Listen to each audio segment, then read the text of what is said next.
आज हम एडवेंट काल अर्थात शांति का राजा प्रभु यीशु के इस आगमन काल में प्रभु के दिए हुए दया दानों को स्मरण करते हुए आज के दिन में कटनी पर्व को हम मना पाते हैं। ईश्वर पिता को धन्यवाद हो कि आज प्रभु के आगमन के आह्वान जो हम सबों के लिए इस धरती में किया, उस आह्वान को सुने जो भजन संहिता 76 इसके 1 और 12 पद में हमें प्रभु का वचन अपने आगमन का आह्वान इस रीति से करता है। परमेश्वर यहूदा में जाना गया है, उसका नाम इस्राएल में महान हुआ है, उसका मंडप सलेम में और उसका धाम सियोन में है। आमीन। आइए आज की आराधना का प्रथम गीत हम लोग गाएंगे, गीत नंबर 14। देख प्रभु आता है, सुन पहरू की पुकार।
मंडली खड़ी हो जाए।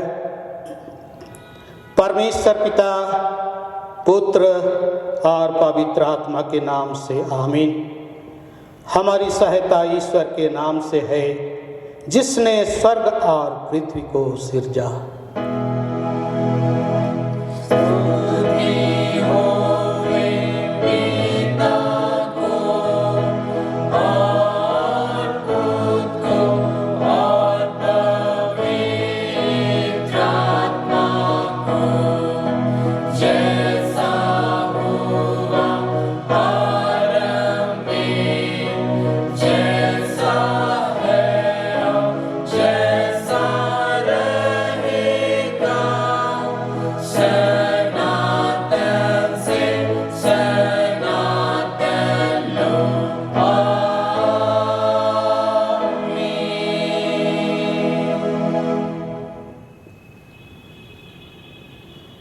हम ईश्वर के सामने अपने पापों को दीनता से मान लेवें। हे सर्वशक्तिमान ईश्वर दयालु पिता, हम दीनताई से अपने सब पाप और अपराधों को तेरे सम्मुख मान लेते हैं। तू अपने प्रिय पुत्र हमारे प्रभु यीशु ख्रीस्त के कारण हम पर दया दृष्टि कर और हमारे सब पापों को क्षमा कर। आमीन।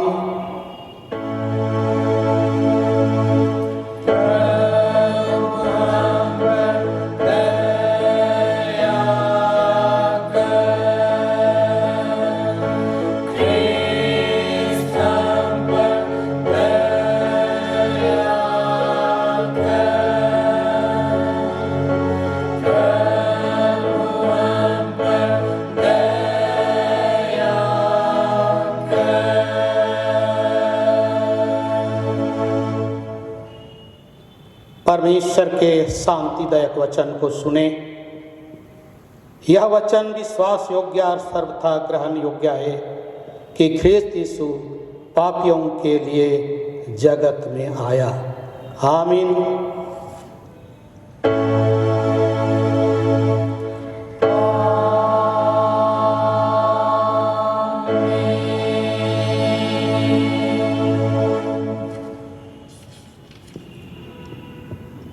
मंडली उठे।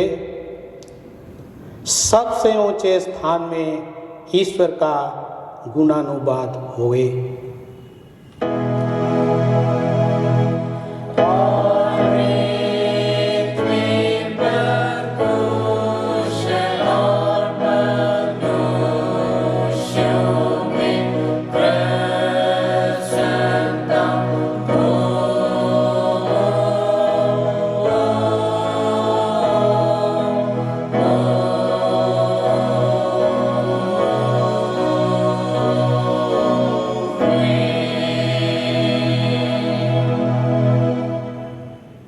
प्रभु तुम्हारे संग होए।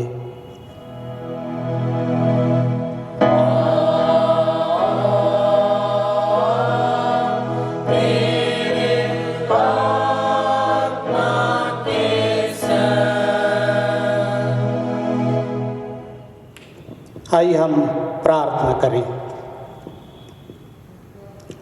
हे सर्वशक्तिमान परमेश्वर दयालु पिता, हम सारे मन से तेरा धन्यवाद करते हैं तेरे दया और आशीषों के लिए, जो तूने अपने प्रेम की भरपूरी से बहुत प्रकार और अधिकाई से हम सब पर उड़ेला है। हम मान लेते हैं कि हम ऐसे अनुग्रह और विश्वासता के लिए अति अयोग्य हैं और दीनता से तेरी विनती करते हैं कि तू हम लोगों को पवित्र आत्मा के द्वारा चला कि हम तेरी ओर मन फिराएं, तेरे दानों को ठीक रीति से काम में लाएं, उनके द्वारा पड़ोसी प्रेम में उकसाए जाएं और उनके लिए नित्य तेरा धन्यवाद करते रहें। हम अपने को और सब कुछ जो तेरी कृपा से हमारा है तुझे समर्पण करते हैं। हम तेरे लिए जिएंगे और तेरी ही सेवा करेंगे। हे सर्वशक्तिमान अनुग्रहकारी पिता, तू जो पुत्र और पवित्र आत्मा के संग स्तुति, प्रशंसा और महिमा पाने के योग्य है, आपसे सदा लो। आमीन।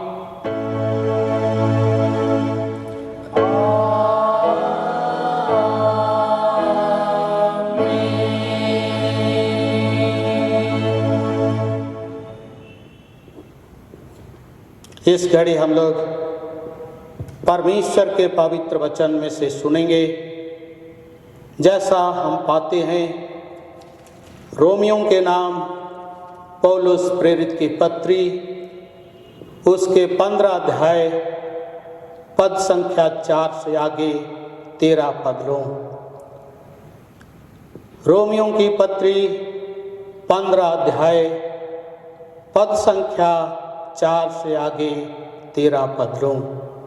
परमेश्वर का पवित्र वचन यहाँ ऐसा मिलता है।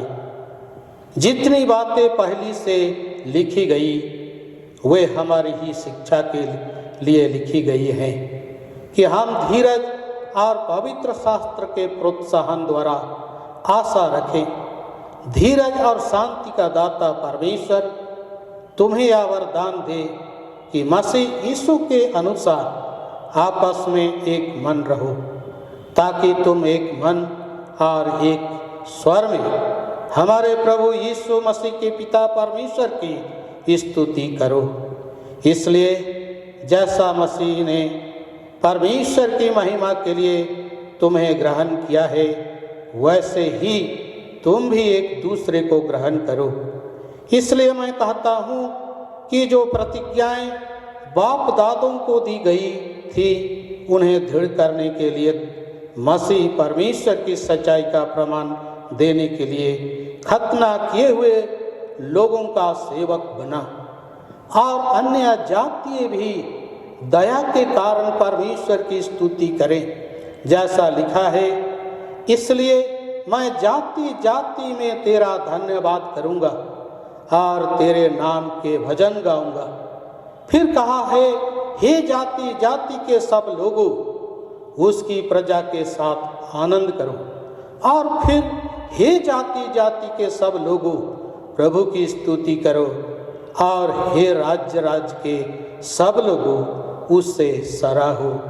और फिर यशायाह कहता है, यशायाह की एक जड़ प्रकट होगी और अन्य जातियों का हाकिम होने के लिए एक उठेगा। उस पर अन्य जातियां आशा रखेंगी। परमेश्वर जो आशा का दाता है, तुम्हें विश्वास करने में सब प्रकार के आनंद और शांति से परिपूर्ण करे, कि पवित्र आत्मा की सामर्थ से तुम्हारी आशा बढ़ती जाए यहाँ तक। आमीन। तेरा धन्यवाद होए हे ख्रिस्त यीशु।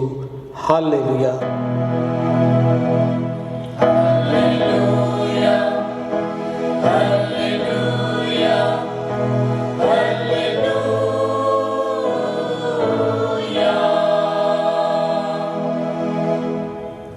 अब हम समस्त ख्रिस्तानी कलीसिया के संग एक होकर के अपना महापवित्र विश्वास मान लेकर एक साथ यूं कहें, मैं विश्वास करता हूँ परमेश्वर पिता पर, जो स्वर्ग और पृथ्वी का सर्वशक्तिमान सृजनहार है, और उसके एकलौते पुत्र अपने प्रभु यीशु ख्रीस्त पर, जो पवित्र आत्मा से गर्भ में आया, कुंवारी मरियम से उत्पन्न हुआ, पांतुस पिलातुस की आज्ञा से दुख उठाया, क्रूस पर चढ़ाया गया, मर गया और गाड़ा गया, पाताल में उतरा, तीसरे दिन मृतकों में से जी उठा, स्वर्ग पर चढ़ गया, और परमेश्वर सर्वशक्तिमान पिता के दाहिने हाथ बैठा है, जहाँ से वह जीवितों और मृतकों का विचार करने को फिर आएगा।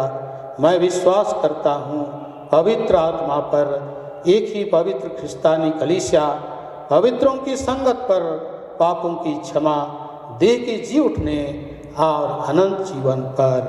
आमीन।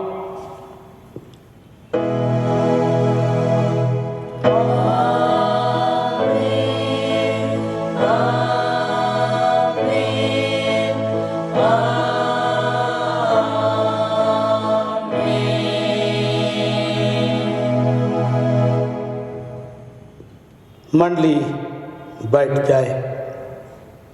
हम आराधना के क्रम में दूसरा गीत गाएंगे, गीत नंबर 341।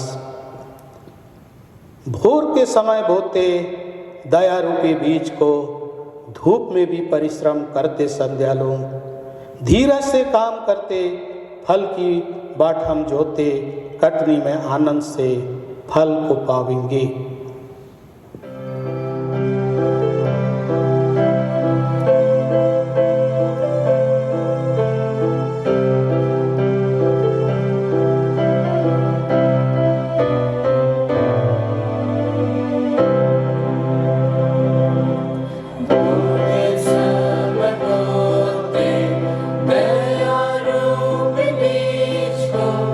धूप में भी परिश्रम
तुम्हें हमारे पिता ईश्वर और प्रभु यीशु ख्रिस्त की ओर से अनुग्रह और शांति बहुत तेज से मिले, आमीन।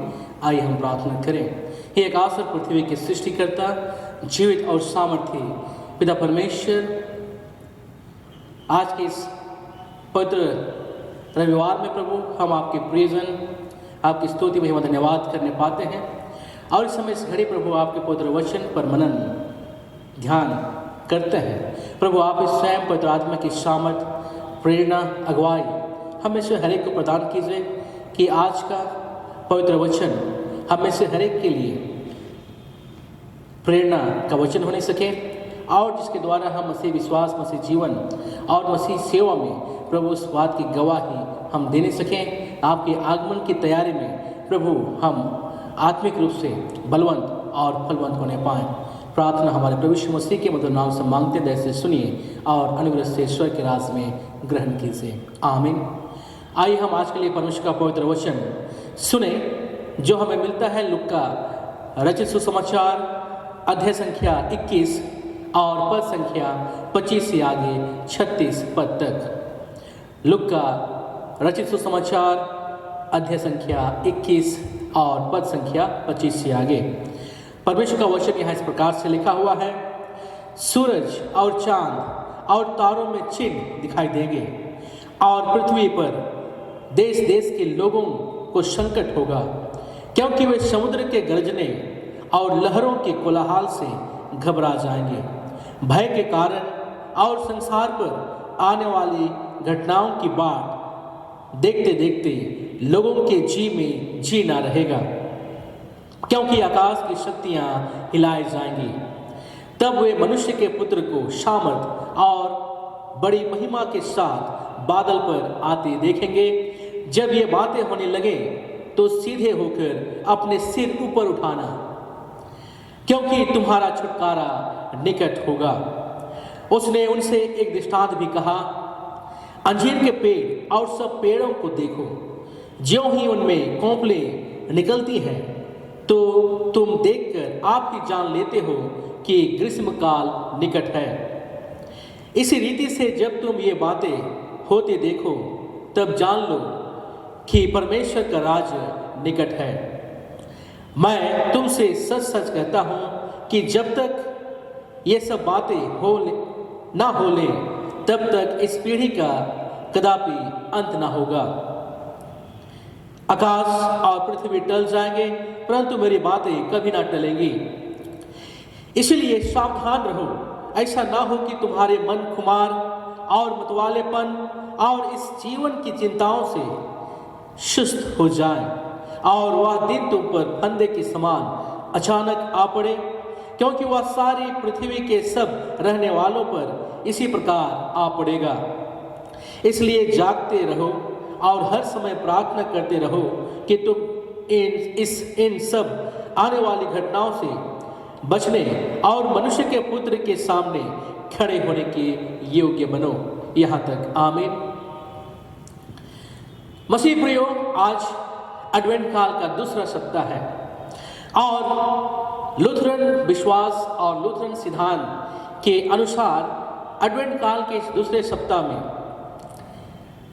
यीशु मसीह के आगमन की तैयारी में, यीशु मसीह के आगमन के पूर्व की जो घटनाएं हैं उन घटनाओं पर हम चर्चा करते हैं, मनन करते हैं कि यीशु मसीह का आगमन किस प्रकार से होगा, क्या चिन्ह दिखाई जाएगी, किन चिन्हों को देख करके हम यीशु मसीह के आने की बात को हम जो है या उसकी तैयारी में हम लगे।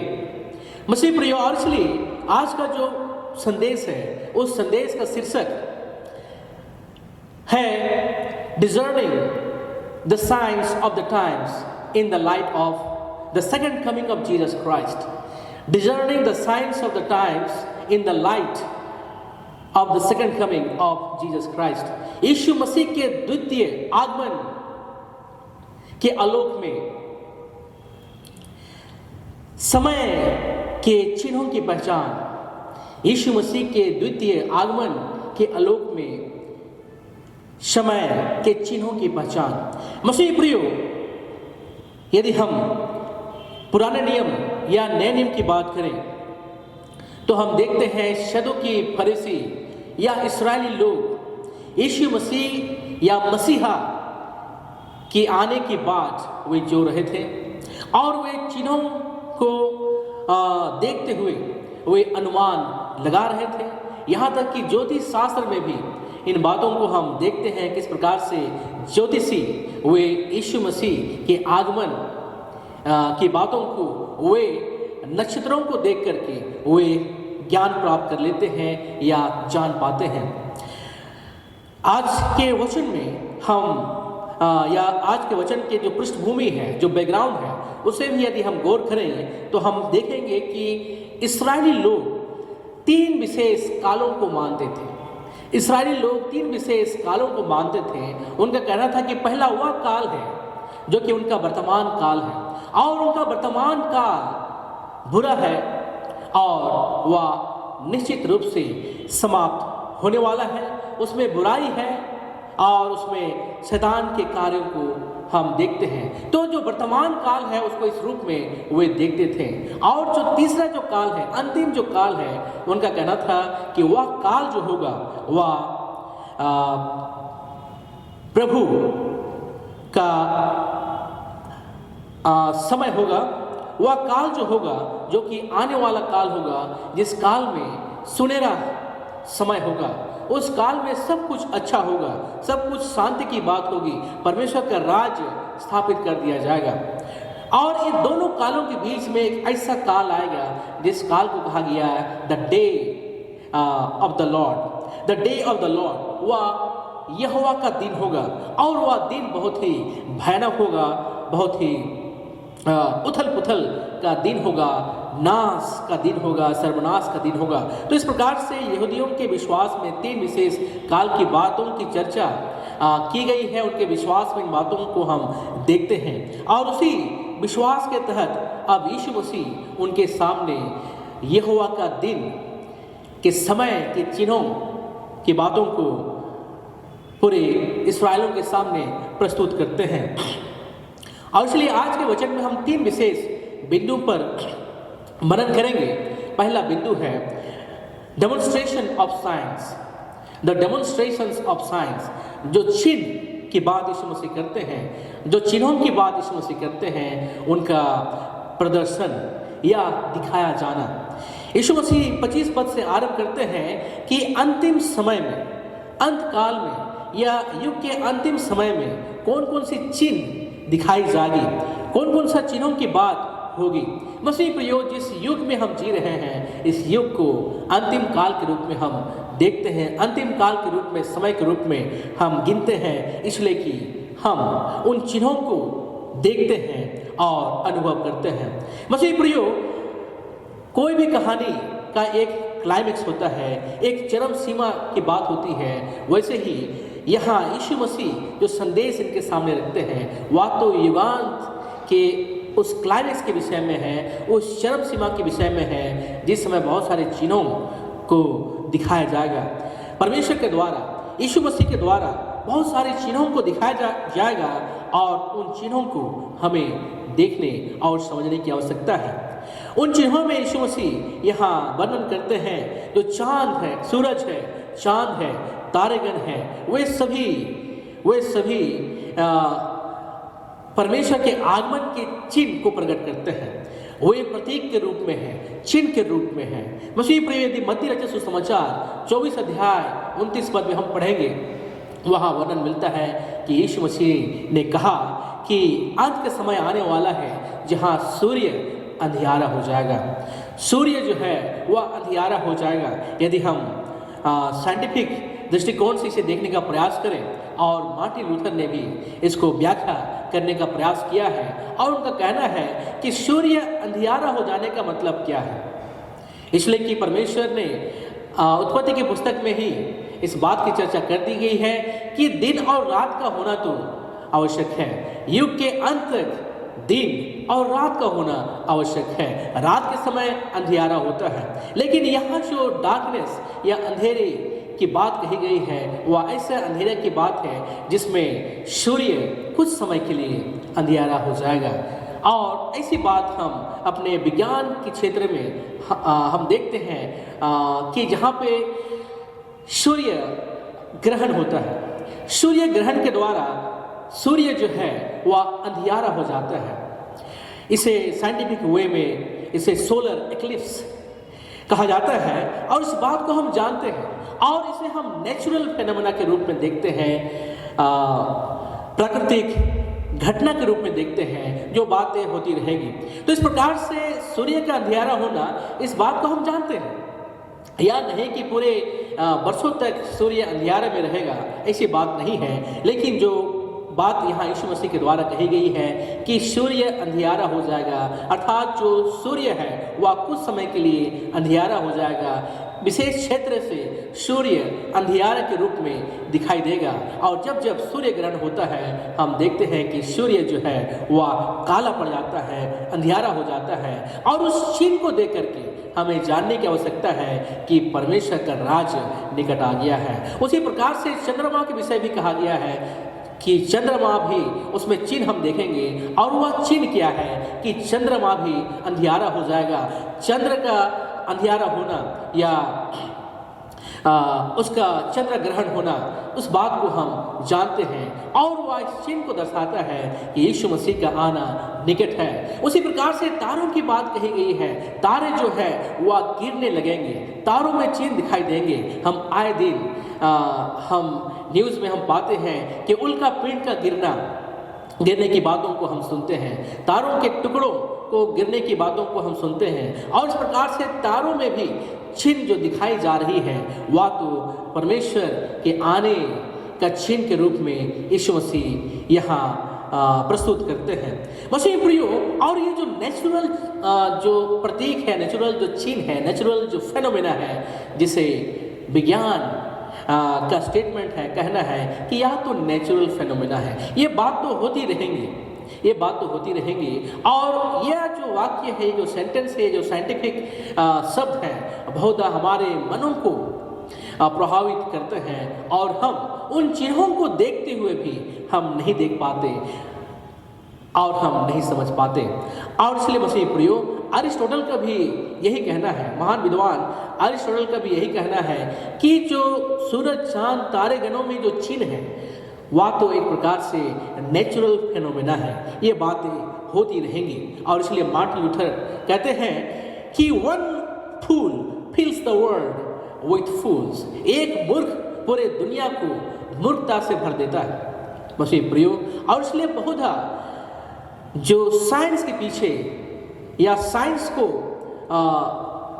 प्रायोरिटी देने वाले लोग जो हैं, विज्ञान को जो प्रायोरिटी देने वाले लोग जो हैं, ज्ञान को जो प्रायोरिटी देने वाले लोग हैं, वे बहुधा इनकी बातों की चपेट में आ जाते हैं मसीह प्रियो। निश्चय ये नेचुरल फेनोमेना है, लेकिन उसी नेचुरल फेनोमेना में परमेश्वर ने अपने आने की बात कही है, उन चिन्हों को वहाँ प्रस्तुत किए हैं। उसी प्रकार से हम देखते हैं यहाँ समुद्र के गरजने की बात कही गई है, लहरों के कोलाहल की बात कही गई है। समुद्र जो है लहरों अर्थात वह तूफान की बात यहाँ कही गई है। जब जब तुम तूफानों को देखो, हमने बड़े बड़े तूफानों की बात हमने अपने इतिहास में देखा है, सुनामी जैसे तूफान की बात को, घटना को हमने जाना है, अनुभव किया है, देखा अनुभव किया है मसीह प्रियो। ये जो तूफान है इसके कारण हम देखते हैं कितने तबाही संसार के विभिन्न स्थानों में हुआ है। और इसलिए ये जो नेचुरल फेनोमेना है वे किसी खास जगह में, किसी खास परिस्थिति में, किसी खास समय में ये जो घटनाएं हैं वह होंगी। ये नहीं कि पूरे तूफान पूरे विश्व में एक साथ एक ही समय एक ही घटना होगी, ऐसी बात नहीं है। और इसलिए इस बात को हमें इस बात का जो प्रदर्शन है वह यीशु मसीह यहाँ कर दे रहे हैं कि जो चिन्ह है उस चिन्ह का जो प्रदर्शन है, जो डेमोन्स्ट्रेशन है वह संसार में, दुनिया में दिखाई जाएगी। और उन बातों को हम देखते हैं, उन बातों की चर्चा हम करते हैं। और उसी प्रकार से यदि हम आगे की बातों को गौर करें तो उसमें बहुत सारी बातें हैं। और भय के कारण और संसार पर आने वाली घटनाओं की बातें देखते देखते लोगों के जी में जी ना रहेगा। लोग हैं वे घबरा जाएंगे, वे डर जाएंगे, वे भयभीत हो जाएंगे, क्योंकि आकाश की जो शक्तियां हैं वे हिलाई जाएंगी। मसीह प्रियो, ये आकाश की शक्तियाँ कौन सी बातें हैं? आकाश की शक्तियाँ वे हैं जो कि आकाश के नीचे की बात है। आकाश के नीचे पृथ्वी है और पृथ्वी के जितने भी बातें हैं, जितने भी घटनाएं हैं, जितने भी परिस्थिति हैं, उनमें उथल पुथल की बातों की चर्चा की गई है। ऐसी परिस्थिति आने वाली है जो कि समाज में उथल पुथल की बातें होंगी। ऐसी परिस्थिति आने वाली है जो कि राजनीति में उथल पुथल होने वाली है। ऐसी परिस्थिति आएगी जो कि अर्थव्यवस्था में उथल पुथल की बातें होंगी। और यहाँ तक कि 21 अध्याय के कुछ पदों में भी पेस्टिलेंसेस या महामारी की बातों की चर्चा की गई है। और जिसमें से हमने कोरोना जैसे महामारी रूपी डेमोन्स्ट्रेशन को हमने देखा है। और इसलिए मसीह प्रियो, ये जो तमाम घटनाएं हैं, प्रदर्शन है, वह दिखाई जाएंगे। और इसके बाद यीशु मसीह का आगमन होगा। वे मनुष्य के पुत्र को बड़ी सामर्थ के साथ महिमा में बादल में होकर आते हुए देखेंगे। और खासकर उनको कहा गया 28 पद में, जब ये बातें होने लगे तो सीधे होकर अपने सिर उठाना, क्योंकि तुम्हारा छुटकारा निकट है। मसीह प्रियो, ये वे लोग हैं जो कि यीशु मसीह के आने की बाट जोने वाले हैं, क्योंकि अंतिम समय में लोग अपने अपने कामों में व्यस्त रहेंगे, शादी ब्याह की बातों में व्यस्त रहेंगे। लेकिन ये वे लोग हैं जो यीशु मसीह के आने की बाट वे जोने वाले हैं। और इसलिए उनके विषय कहा जा रहा है कि वे सीधे अपने सर उठाएंगे और उनका जो छुटकारा निकट आ जाएगा। मसीह प्रियो, इस प्रकार से यीशु मसीह जो आने वाली बातें हैं, जो चिन्ह हैं, उन चिन्हों को यहाँ डेमोन्स्ट्रेट करते हैं, उन चिन्हों को यहाँ प्रदर्शित करते हैं। दूसरा बिंदु में हम गौर करेंगे, द ऑब्जर्वेशन टू साइंस।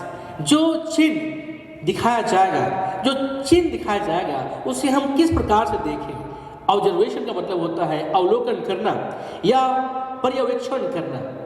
हम किस प्रकार से, किस दृष्टि से हम आने वाले दिनों की बातों को हम देखते हैं या पहचानते हैं। यीशु मसीह एक दृष्टांत उनके सामने रखते हैं और वह अंजीर के पेड़ का दृष्टांत। और जब अंजीर के पेड़ में कोंपले उगने लगते हैं तो हम समझ जाते हैं कि ग्रीष्म काल निकट है। मसीह प्रियो, हम पेड़ों के पत्तियों को निकलते हुए देखते हम समझ जाते हैं कि ग्रीष्म काल निकट है। और ये जो चिन्ह है वह हमें जो आने वाली बातों के विषय में निर्णय लेने में, अवलोकन करने में हमें सहायता प्रदान करता है। तो यहाँ यीशु मसीह जो नेचुरल फेनोमेना है, जो प्राकृतिक जो घटनाएं हैं, उन घटनाओं को उल्लेख करते हुए यहाँ हमें शिक्षा देते हैं कि उन बातों को हम कैसे देखें, किस प्रकार से देखें। और यहाँ पे उसी बात की चर्चा की गई है कि जो ही उनमें कोंपले निकलती है तो तुम देखकर आप ही जान लेते हो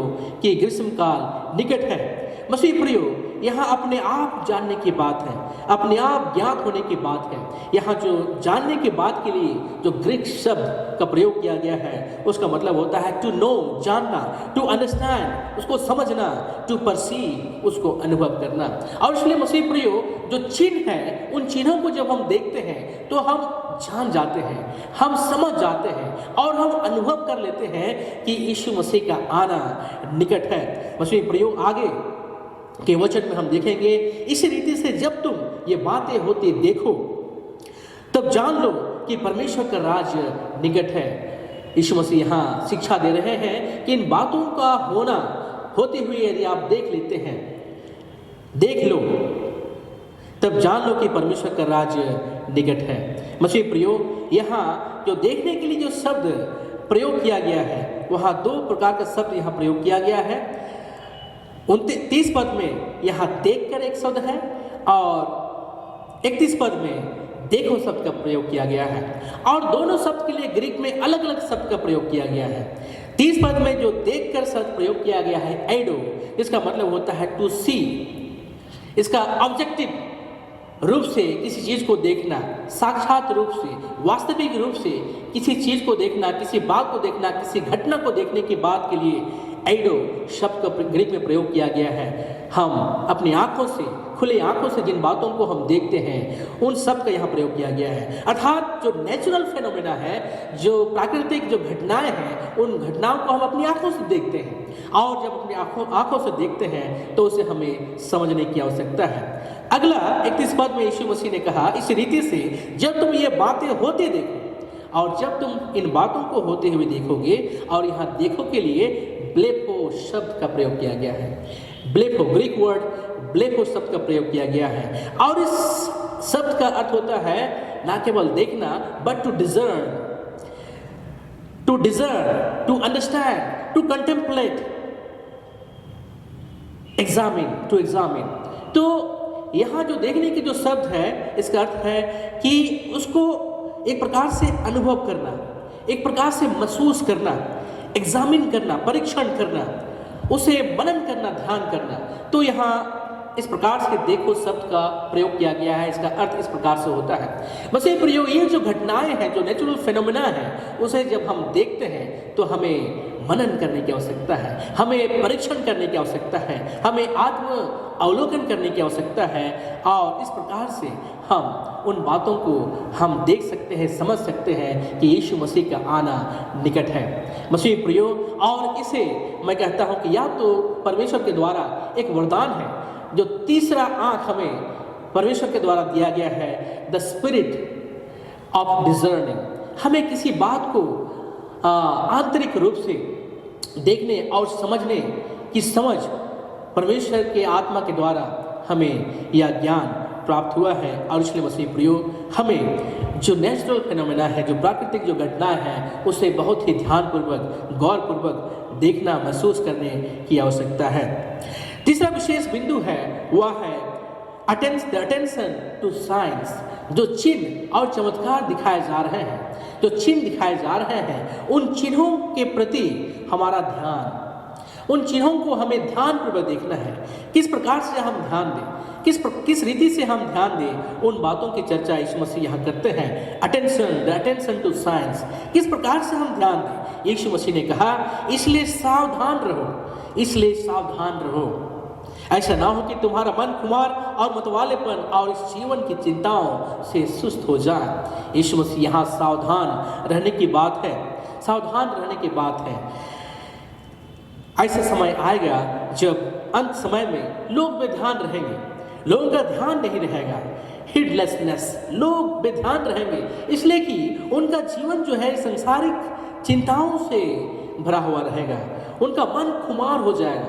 खुमार हो जाने का मतलब, एक व्यक्ति जब नशापन करता है तो उसका मन में वह खुमार होने लगता है, वह किसी बात को ध्यान नहीं दे पाता, और इसलिए यहाँ कहा गया खुमार। जब हम संसारिक दुनिया में होते हैं तो हमारा मन जो है वह खुमार हो जाता है, और इसलिए यहाँ यीशु मसीह संसारिक जीवन के विषय में यहाँ चेतावनी देते हैं कि जब इस संसार में है तो संसारिक बातें हैं, संसार की बहुत सारे बातें हैं। समय, अभी का जो समय है, वर्तमान का जो समय है, आज हम साइंस के क्षेत्र में आगे बढ़ चुके हैं, विज्ञान के क्षेत्र में आगे बढ़ चुके हैं, टेक्नोलॉजी के क्षेत्र में आगे बढ़ चुके हैं, और ऐसे दुनिया में लोगों की जो व्यस्तता है वह बढ़ते ही जा रही है। लोग बिजी होते जा रहे हैं अपने कामों में, शादी ब्याह में, घर बनाने में, और इस प्रकार के बहुत सारे काम हमारे जीवन में हैं, और हम उन्हीं कामों में, उन्हीं बातों में हम डूबते चले जा रहे हैं, व्यस्त होते जा रहे हैं, और जिसके कारण से हमारा जो ध्यान है वह भटक रहा है। और इसलिए हमें सावधान होने की बात है, ध्यान देने की बात है मसीह प्रियो। और इसलिए यहाँ यीशु मसीह जो शब्द यहाँ सावधान शब्द प्रयोग करते हैं वह बहुत ही महत्वपूर्ण शब्द है। हमें चेतना में आने की आवश्यकता है, ध्यान देने की बात यहाँ कही गई है। और क्योंकि यीशु मसीह का जो आना होगा वह सडन होगा, वह अचानक होगा। 34 पद में लिखता है कि वह फंदे के समान होगा, वह रात में अचानक आने वाली घटना के समान होगा। और इसलिए मसीह प्रयोग हमें ध्यान देने की बात है कि यीशु मसीह का जो आगमन होगा वह अचानक होगा। यीशु मसीह का आने का समय को बहुत पुराने नियम में लूत की घटना से जोड़ा जाता है। किस प्रकार से लूत के समय में लोग संसारिक जीवन में पाप और बुराई में फंसे हुए थे, और हम देखते हैं कि लूत प्रचार कर रहा था कि परमेश्वर का आना निकट है, परमेश्वर इस संसार को नष्ट करने जा रहे हैं, और परमेश्वर के वचनों को उन्होंने प्रचार किया, लेकिन किसी ने भी उनकी बातों को ध्यान नहीं दिए, और कुछ ही लोग जो हैं उसके द्वारा बनाए गए वह विशाल नाव में प्रवेश कर पाए। मसीह प्रिय, हम देखते हैं कि इस प्रकार से नूह प्रतिदिन वह परमेश्वर की आज्ञा अनुसार वह जहाज को वह बनाने आरंभ करता है। उस समय लोग हंसी उड़ाने लगे, मजाक उड़ाने लगे, और हम देखते हैं लोग मजाक उड़ाते ही उनका सर्वनाश हो जाता है, वे मर जाते हैं। तो किस प्रकार से नूह के समय में ऐसी घटना घटी, उसी प्रकार से लूत के समय में भी हम देखते हैं उसके समय में भी पाप और बुराई इतना अधिक बढ़ गया, और उसके लिए अब्राहम ने भी प्रार्थना किया, लेकिन कोई धर्मी वहाँ निकले नहीं। और इस प्रकार से लूत के समय में भी आकाश से आग बरसी, और उस समय के लोग मार दिए गए, नष्ट कर दिए गए। मसीह प्रियो, आज उसी प्रकार का समय है, जिस परिस्थिति में हम जी रहे हैं। आज हमें सावधान होने की आवश्यकता है, जिसमें यहाँ इसी बात को यीशु मसीह कहते हैं कि दुनिया की चिंताओं में ना फंस जाएं। मसीह प्रियो, इस संसारिक जीवन में हमें कई प्रकार की चिंताओं का हमें सामना करना पड़ता है। सांसारिक बातों में बहुत हम डूब जाते हैं, खो जाते हैं, और परमेश्वर के आने की बात हम नहीं जो पाते। और इसलिए मसीह प्रियो, आज का वचन हमें से हर एक के लिए महत्वपूर्ण है, कि आज के वचन में हम 3 विशेष बिंदुओं पर मनन किया। द डेमोन्स्ट्रेशन ऑफ साइंस, यीशु मसीह जिस चिन्ह के प्रदर्शन के विषय यीशु मसीह ने जो चर्चा किया है, उन बातों को हम देखते हैं। आज हमारे संसारिक जीवन में, इस दुनियादारी जीवन में उन बातों को हम देख रहे हैं। सूर्य का अंधियारा होना, चंद्र का अंधियारा होना, तारों का गिरना, इन बातों की चर्चा हम सुनते हैं, घटनाओं के विषय हम जानते हैं। उसी प्रकार से यीशु मसीह का जो कहना है कि उन बातों को हम ऑब्जर्व करें, देखें, उस पर ध्यानपूर्वक उस पर ऑब्जर्व करें, उसको देखें, और उसी के साथ ही हमें अटेंशन होने की आवश्यकता है, हमें ध्यान देने की आवश्यकता है, हमें सावधान होने की आवश्यकता है। मसीह प्रिय मार्टिन लूथर जब इस वचन पर प्रचार किए और इन पर जो व्याख्यान होने की, जब उस पर मैं गौर किया, मनन किया, तो बहुत ही कटु आलोचना मार्टिन लूथर ने कलीसिया के विषय में की है। मसीह प्रियो, आज का संदेश आज न केवल संसारिक लोगों के लिए है, लेकिन आज का जो संदेश कलीसिया के लिए भी है, जिसे आज हमें ध्यानपूर्वक मनन करने की आवश्यकता है, देखने की आवश्यकता है। मार्टिन लूथर का कहना है कि जो सूर्य है वह तो यीशु मसीह है, जो सूर्य है वह यीशु मसीह है। आज कलीसिया में यीशु मसीह की जो प्रकाश है वह धूमिल होता जा रहा है। आज कलीसिया अपने लक्ष्य से भटक चुका है, आज कलीसिया अपने मिशन से भटक चुका है, आज कलीसिया में सुसमाचार प्रचार घटता चला जा रहा है। मसीह प्रियो, हम इवेंजेलिकल कलीसिया हम अपने आप को कहते हैं, लेकिन प्रभु का वचन, प्रभु की ज्योति को हम कितने लोग तक हम प्रचार कर रहे हैं। और इसलिए मसीह प्रियो, मार्टिन लूथर ने कहा कि सूर्य जो है वह यीशु मसीह का प्रतीक है, और कलीसिया में वह सूर्य धूमिल होता चला जा रहा है। उसी प्रकार से मार्टिन लूथर ने कहा कि जो चंद्रमा है, जो चांद है, वह भी धूमिल होता जा रहा है, वह भी अंधियारा होता जा रहा है, और वह चांद जो है वह कलीसिया का प्रतीक है। कलीसिया चांद का प्रतीक है। मसीह प्रियो, कलीसिया में आज बुराई बढ़ते ही चले जा रहे हैं, कलीसिया में आज बुराई बढ़ते ही चले जा रहे हैं, कलीसिया में आज करप्शन बढ़ता ही चला जा रहा है। उनका वही कहना था। और कलीसिया आज परमेश्वर के कार्य को नहीं, लेकिन शैतान के कार्यों को प्राथमिकता दी जा रही है। बुराई कलीसिया में बढ़ते जा रहे हैं, लड़ाई झगड़े कलीसिया में बढ़ते जा रहे हैं, ईर्ष्या कलीसिया में बढ़ते जा रहे हैं, गलत शिक्षाएं कलीसिया में बढ़ते चले जा रहे हैं। इन बातों की चर्चा मार्टिन लूथर ने की। मसीह प्रियो, आज कलीसिया होकर के आज हमें फिर से ध्यान देने की आप बात है, सावधान होने की बात है। आज हम कलीसिया होकर के आज हमारी आत्मिक दशा, आत्मिक तैयारी किस प्रकार से है। उसी प्रकार से मार्टिन लूथर ने कहा कि जो तारेगण हैं आज कलीसिया के उन विश्वासियों के प्रतीक है जो कि अपने विश्वास से भटक गए हैं। कलीसिया के उन विश्वासियों का प्रतीक है जो कि विश्वास से भटक गए हैं। कलीसिया के उन अगुओं का प्रतीक है जो कि विश्वास से भटक गए हैं, जो कि परमेश्वर के मार्ग से भटक गए हैं। मसीह प्रियो, आज पूरे कलीसिया को यीशु मसीह के द्वारा, इस वचन के द्वारा चुनौती दी जा रही है। कलीसिया के हर एक अगुए, हर एक बिशप, हर एक पादरीगण, हर एक प्रचारकगण और हर एक विश्वासियों को ये चुनौती दी जा रही है कि क्या आज हम अपने आत्मिक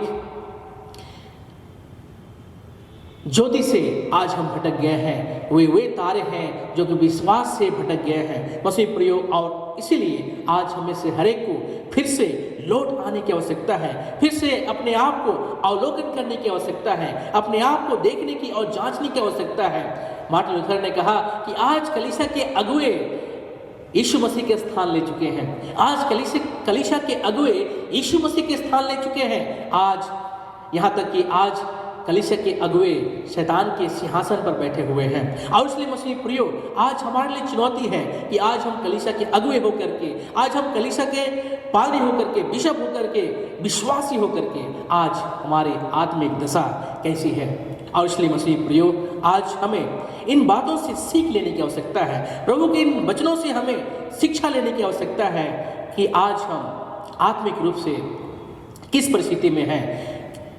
हम प्रभु के निकट हैं, प्रभु के ज्योति में हैं, या प्रभु से दूर हैं। और इसलिए मसीह प्रियो, आइए हम प्रभु की ओर लौटें, आइए हम प्रभु की ओर लौटें। और जिसे मार्टिन लूथर ने कहा, go back to the Bible, परमेश्वर के वचन की ओर लौटें।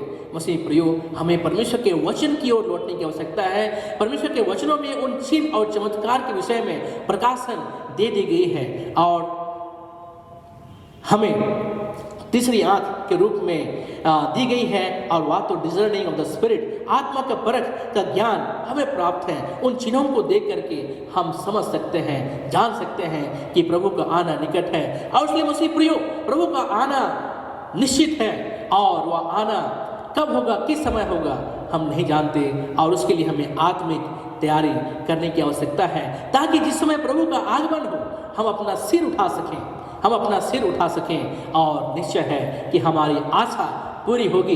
इस संसारिक जीवन में हम कई प्रकार के चिंताओं से हम घिरे हुए हैं, कई प्रकार की समस्या हमारे जीवन में हैं, लेकिन इन तमाम बातों से हमें छुटकारा प्राप्त होगी।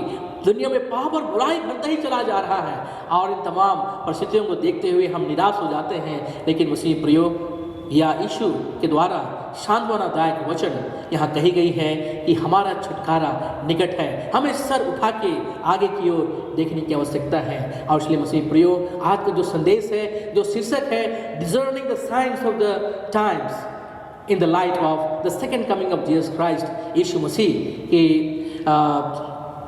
द्वितीय आगमन के आलोक में समय के चिन्हों की पहचान आज हमें करने की आवश्यकता है। आज कोरोना जैसे महामारी, पेस्टिलेंसेस, जिसकी चर्चा यीशु मसीह के द्वारा की गई थी, जिसकी चर्चा पुराने नियम में की गई थी, उस घटना को आज हम साक्षात रूप से हम देख चुके हैं। और इसलिए हम इसे हल्के में ना लें, इसे हल्के में ना लें, इसे एक नेचुरल फिनोमेना के रूप में ना लें, लेकिन मसीह प्रियो, ये परमेश्वर के द्वारा एक चिन्ह, यीशु मसीह के द्वारा एक चिन्ह के रूप में दर्शाया जा रहा है कि यीशु मसीह का आना निकट है। और आइए हम अपने जीवन को प्रभु के निकट लाएं, आत्म अवलोकन करें और हम प्रभु के आने की बात जो है, प्रभु हमें इस वचन के माध्यम से बहुत ऐसे आशीष प्रदान करें। आमीन। और ईश्वर की शांति जो समस्त ज्ञान से ऊर्ध्व है, मसीह यीशु में प्रत्येक की मन और हृदय की रक्षा करें। हम प्रार्थना करें। हे जीवित और सामर्थ्य परमेश्वर, प्रभु धन्यवाद देते हैं आपके अगुवाई के लिए, आशीष के लिए और आपके पवित्र वचन के लिए, जिसके माध्यम से प्रभु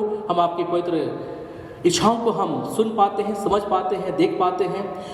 और पिता परमेश्वर, इस संसारिक जीवन में होने वाली घटनाओं के विषय में भी जिसकी चर्चा आपने की है, उन बातों को हम देखते हैं, अनुभव करते हैं। और इसलिए प्रभु हमारी आत्मिक आंखों को खोल दीजिए कि उन चिन्हों को देखते हुए प्रभु हम आपके आगमन की बात को हम समझ सकें, जान सकें और आत्मिक रूप से प्रभु हम तैयारी करने पाएँ कि आपके आने वाले दिनों में आपके पवित्र आगमन की तैयारी में हम आगे बढ़ने सकें और उसके लिए सिद्ध और तैयार होने पाएँ। यह हमारे दिन तक की प्रार्थना हमारे प्रभु यीशु मसीह के मधुर नाम से मांगते हैं, से सुनिए और अनुग्रह से ईश्वर के राज में ग्रहण कीजिए। आमीन। और ईश्वर की शांति जो समस्त ज्ञान से ऊर्ध्व है, मसीह यीशु में प्रत्येक की मन और हृदय की रक्षा करे अब से सदा। आमीन।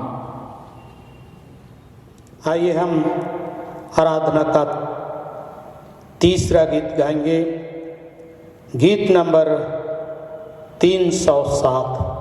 हे स्वर्ग और पृथ्वी के कर्ता, सदा हो तेरी महिमा, हम सबको दे कृतज्ञता, दाता दयाल।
मंडली उठे।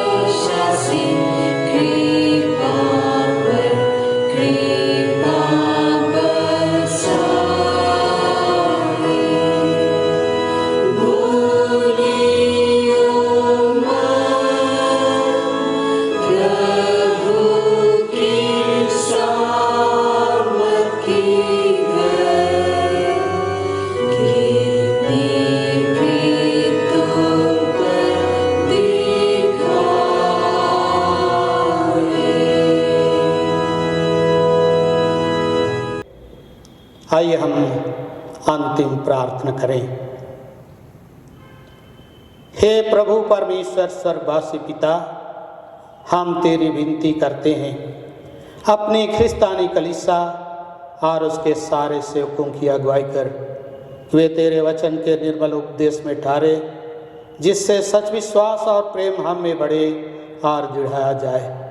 हे प्रभु, भारत रिपब्लिक के हमारे प्रेसिडेंट, इस प्रांत के गवर्नर, राजकीय सभाओं व मंत्रिमंडलों, सब न्यायों व हाकिमों और सब राज्य कर्मचारियों को आशीष दे और उनकी अगुवाई कर कि वे न्याय और धर्म से देश की सेवा करें और हम कुशल चैन से सारी भक्ति और गंभीरता से काल बिताएं। हमारी कलीसिया सभाओं, सेंट्रल काउंसिल, डायसीजन काउंसिल और कलीसिया की अन्य मंडली सभाओं को आशीष दे कि वे इस मंडली को तेरी पवित्र इच्छा के अनुसार चलाएं। जगत के लूथेरान कलीसिया और देश विदेश के हमारे सभी ख्रिस्त विश्वासी मित्रों को आशीष दे कि हम ख्रिस्तिया प्रेम और सहयोग में आगे बढ़ें और जगत में तेरी साक्षी के लिए अधिक सामर्थ पाएं। हमारी कलीसिया के सब कामों पर आशीष दे, लड़के लड़कियों की शिक्षा पर आशीष दे कि वे तेरे भय, प्रेम और भरोसा में बढ़ते जाएं। कलीसिया के विद्यालयों, शिक्षण, प्रशिक्षण, महाविद्यालयों और अन्य संस्थाओं को संभाल और उनकी बढ़ती दे और उनके द्वारा कलीसिया के लिए आत्मिक और लौकिक आशीष दे। खेती बाड़ी और हर एक काम उद्यम को सफल कर, जिससे हर कोई सुविवेक से तेरे आगे चले और अपनी जीविका पाए। अपनी कृपा से उन सबों पर दृष्टि कर जो कंगालपन, रोग और नाना प्रकार के सकेती और दुख में हैं, उनको शांति दे। हे प्रभु सामर्थी परमेश्वर, इस घड़ी हम प्रार्थना करते हैं, हमारे देश एवं राज्य को इस महामारी से बचा। सभी लोगों पर दया दृष्टि कर ताकि वे भले चंगे और सुस्वस्थ पाए जाएं। सेवा करने वाले सभी स्वस्थ कर्मियों, देश एवं राज्यों के सभी मंत्रियों, शासन प्रशासन के लोगों को सुबुद्धि और ज्ञान दे कि अपनी जनता की सेवा कर सकें ताकि देश एवं राज्यों में अमन चैन बनी रहे। आज के गिरजा आराधना के निमित्त हम आपका धन्यवाद करते हैं और उन दानों को जिन्हें हम सबों ने आपके चरणों तले लाते हैं, उसे ग्रहण कर दानदाताओं को बहुतायत की आशीष प्रदान कर। हे प्रभु, प्रार्थना करते हैं, कई परिवारों में बच्चों का दान देकर आनंदित किया है, इसके लिए हृदय से धन्यवाद देते हैं। कई परिवारों में बच्चों का जन्मदिन है, कई लोगों को शादी कार्यक्रम हो चुका है, कुछ परिवारों में शादी सालगिरह है, कुछ परिवार में वचन दत्त के लिए पवित्र विवाह के निमित्त तैयारी कर चुके हैं। उन सबों को प्रभु जो वचन एक दूसरे को दिए हैं, उस वचन में बने रहने की शक्ति और सामर्थ्य, इन सभी बातों के लिए आपको धन्यवाद देते हैं। पिता परमेश्वर, उन लोगों को भी, उन परिवारों को भी याद करते हैं जिनके घरों से और उनके प्रियजनों को उनके बीच से सनातन विश्राम के लिए मृत्यु के द्वारा अपने पास बुला लिया और उनका अंतिम संस्कार आपके द्वारा कुशलता के साथ संपन्न हो पाया। उन शोकितों को शांति प्रदान कर बीते महीना कई लोग अपनी सेवा में, नौकरी से सेवा निवृत्त हो गए हैं। उनके लिए भी आपके को धन्यवाद देते हैं और प्रार्थना करते हैं उनकी सेवा निवृत्ति जीवन में वे कुशलता के साथ रह सके। प्रार्थना करते हैं प्रभु, कितने लोग किसी अन्य रोगों से ग्रसित हैं, कई लोग अस्पतालों में घरों में पड़े हैं, उन पर दया दृष्टि कर कि वे समय पर आपके द्वारा भले चंगे और निरोग पाए जाएं। हमारी कलीसिया के सब भाई बहनों की रक्षा कर जो दूसरे देशों में चले गए हैं, कि वे सब जोखिम और परीक्षाओं में विश्वासी ठहरे। हम उनके लिए भी तेरी विनती करते हैं। जो मंडली से निकाले गए व उलट हुए हैं, उन पर दया कर कि वे सच्चे पश्चाताप से तेरी ओर फिरे। सब मनुष्यों का त्राणी ठहर और उन पर जो अंधियारे में बैठे हैं मुक्ति का उज्ज्वला प्रकाश कर। हमको अपश्चातापी मृत्यु से बचा और अंत में अपने प्रिय पुत्र हमारे प्रभु यीशु ख्रीस्त के द्वारा स्वर्ग राज्य में ग्रहण कर। आमीन। हे हमारे पिता, तू जो स्वर्ग में है, तेरा नाम पवित्र किया जाए, तेरा राज्य आए, तेरी इच्छा जैसे स्वर्ग में वैसे पृथ्वी पर भी होए। हमारे प्रतिदिन की रोटी आज हमको दे और हमारे अपराधों को क्षमा कर जैसे हम भी अपने अपराधियों को क्षमा करते हैं, और हमको परीक्षा में मत डाल परंतु बुराई से छुड़ा, क्योंकि राज्य और पराक्रम और महत्तम सदा तेरे ही हैं। आमीन।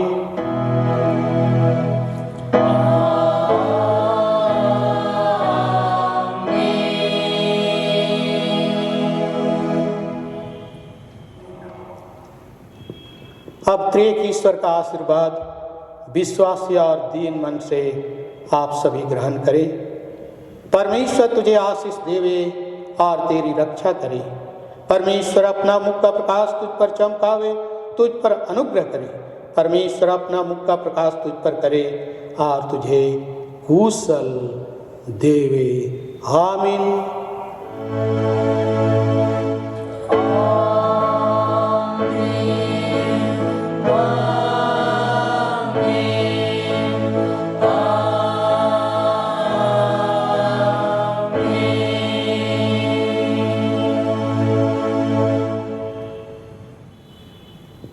यीशु सहाय।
से ज्यादा,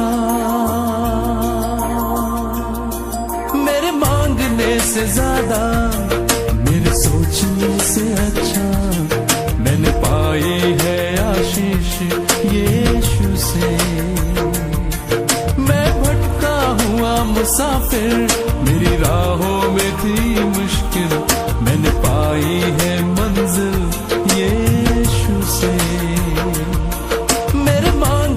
से ज्यादा, मेरे सोचने से अच्छा मैंने पाई है आशीष यीशु से।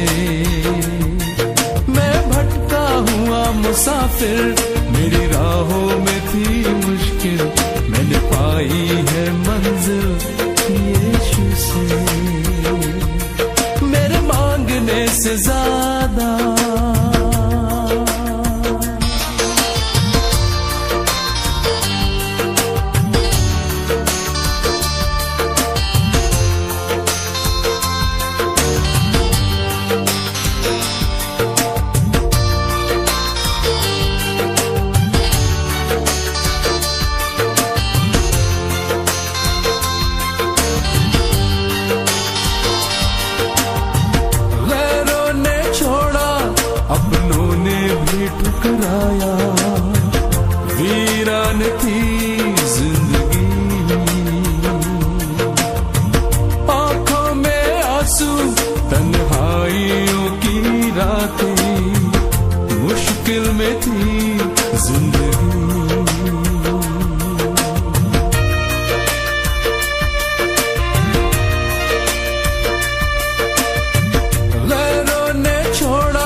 में थी मुश्किल, मैंने पाई है मंजिल यीशु से। मेरे मांगने से ज्यादा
यीशु से। मैं भटका हुआ मुसाफिर, मेरी राहों में थी मुश्किल, मैंने पाई है मंजिल यीशु से। मेरे मांगने से ज्यादा, मेरे सोचने से अच्छा, मैंने पाई है आशीष यीशु से। मुसाफिर, मेरी राहों में थी मुश्किल, मैंने पाई